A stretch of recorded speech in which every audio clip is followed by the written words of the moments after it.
Hello guys, welcome to our YouTube channel study with Preeti. Guys, बात करने वाले हैं उत्तर प्रदेश में प्राथमिक शिक्षक भर्ती को लेकर क्या अपडेट है। 78,000 प्राथमिक शिक्षक भर्ती हो या फिर 27,000 प्राथमिक शिक्षक भर्ती या फिर 51,112 जो सरकार ने हलफनामा खुद ही दिया था, उसके बारे में क्या अपडेट है। साथ ही यहाँ पे मैंने क्यों लिखा है कि 27 अक्टूबर आवेदन, परीक्षा 13 नवंबर को, रिजल्ट 23 नवंबर को, क्या सारी अपडेट है वो मैं एक एक करके बताऊंगी। सबसे पहले अगर आप इस चैनल पर नए विजिट किए हैं, चैनल को सब्सक्राइब करना, क्योंकि यहाँ से आपको टीचिंग एग्जाम से सारे ऑथेंटिक अपडेट सबसे पहले दी जाती है। दोस्तों, अगर हिम्मत होगी तो ही ये वीडियो देखना, वरना मत देखना, क्योंकि यहाँ पे वो सच्चाई बताने जा रही हूँ जो शायद ही कोई बताता होगा।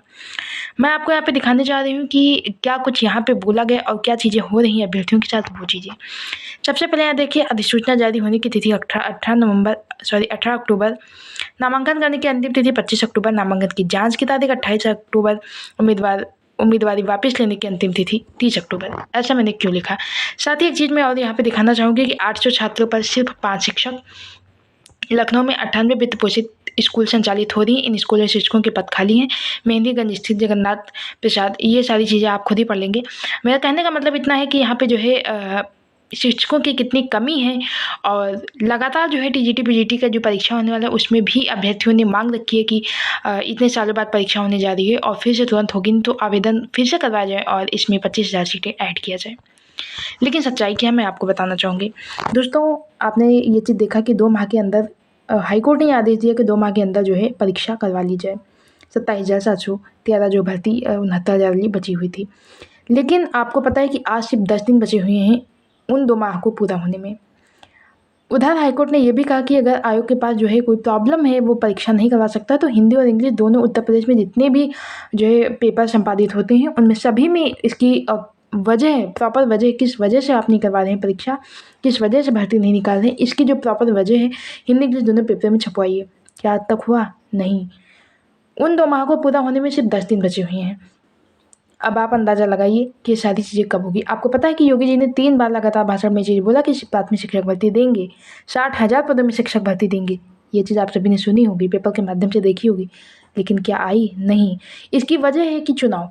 अगर चुनाव की डेट आपकी आ जाती है, अभी हरियाणा वगैरह का चुनाव हो रहा है, तो अगर उसी वक्त उत्तर प्रदेश में भी ये डेट आ जाती, तो जो योगी जी ने बोला था आपके यहाँ भी शिक्षक भर्ती दे दिया जाता, लेकिन चुनाव की डेट नहीं आई तो शिक्षक भर्ती नहीं दी गई। अब ये मान के चलिए कि अगर चुनाव की डेट आ जाती है तो फिर आपका जो है शिक्षक भर्ती ठंडे बस्ते में एक बार चली जाएगी फिर से। और अगर उसके पहले पहले, चुनाव डेट के पहले आपके यहाँ शिक्षक भर्ती आ जाती है तब तो ठीक है, वरना उसके बाद भूल जाइए कि आप शिक्षक भर्ती उत्तर प्रदेश में देखने को पाएंगे भी। मेरा कहने का तात्पर्य बस इतना है कि समय के साथ साथ सारी चीज़ें फिर से ख़त्म हो रही हैं। जो आप 6 साल से इंतज़ार करते आए, वो चीज़ें एक बार फिर से ख़त्म हो जाएगी। एक बार 17,000 का बताया गया, एक बार अभी 27,000 का बताया गया कि 2 माह में नौकरी दी जाएगी, शिक्षक भर्ती निकाली जाएगी।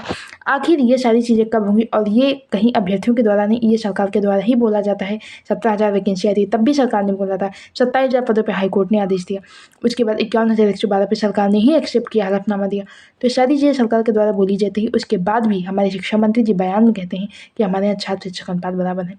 मैं ऐसे हज़ारों स्कूल दिखाना चाहूँगी आपको कि वहाँ पे जो है टीचर्स की कमी के कारण बच्चे जो है पढ़ाई नहीं हो पा रही है, शिक्षा की कमी है। और आप खुद ही पेपर में देख रहे हैं कि 800 छात्रों पर सिर्फ 5 शिक्षक हैं। तो देख लीजिए शिक्षकों की कितनी कमी है, उसके बाद भी शिक्षा मंत्री जी ऐसा बयान दे रहे हैं। दोस्तों, एक बार जग जाइए, एक बार लग जाइए। ये जो बचे हुए 2 महीने के लास्ट के 10 दिन बचे हैं ना, इसमें एड़ी चोटी का जोर लगा दीजिए। इसी 10 दिन में अगर आप निकलवा पाएंगे तो शिक्षक भर्ती निकलवा देंगे, वरना ये अगर हाईकोर्ट का भी आदेश फेल हो गया तो फिर अब शिक्षक भर्ती भूल जाइएगा। ये सच्चाई थी, कड़वी थी, लेकिन सच्चाई यही है दोस्तों। मेरे कहने का तात्पर्य आप समझ पा रहे होंगे। फिलहाल आज के लिए इतना ही। आपको क्या लगता है कमेंट बॉक्स में ज़रूर बताना। मिलते हैं किसी अपडेट से आज की वीडियो में, तब तक के लिए धन्यवाद।